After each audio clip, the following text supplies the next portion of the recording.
ang akin pong source dito ay yung mismong katabi ni Daniel Padilla at ni Richard Gutierrez. Ayan na. Yung katabi talaga.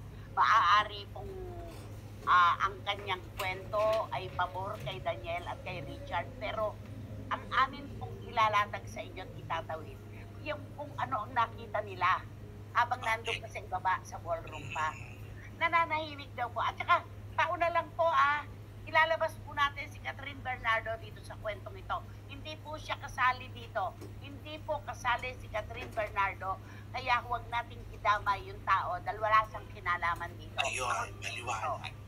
Ayon sa aming sources, si Daniel Padilla ay nananahimik.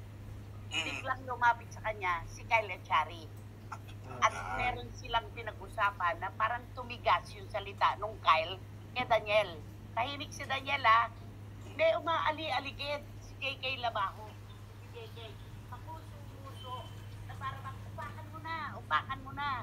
Parang ganon. Ay, nagbaan na Meron, oo. Oo. Ang nangyari, nakita ni Richard Gutierrez yung ginagawa ng dalawa kay Daniel na nananahimik. Anong inaasahan mo na gagawin ni Richard? Natural, aawat, di ba?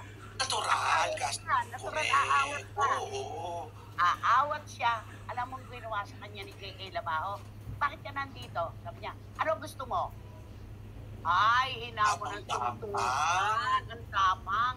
Si Richard Gutierrez.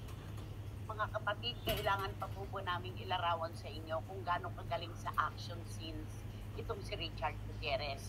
Nung akma na nasusugod si Richard, nagdatingan ang mga security guard at ang iba pang mga tagapamuno doon. Yung mga road managers, yung mga ganon. So, okay na sana. So, sila ay umakyat na. Si Tita Annabel, nalaman na lang niya na meron palang gulo sa ibaba. Doon na sa itaas kasi nandun na sila sa Skybar. Sa Skybar. Nagsimula pa pala ito sa babang initan. Oo, sa Skybar.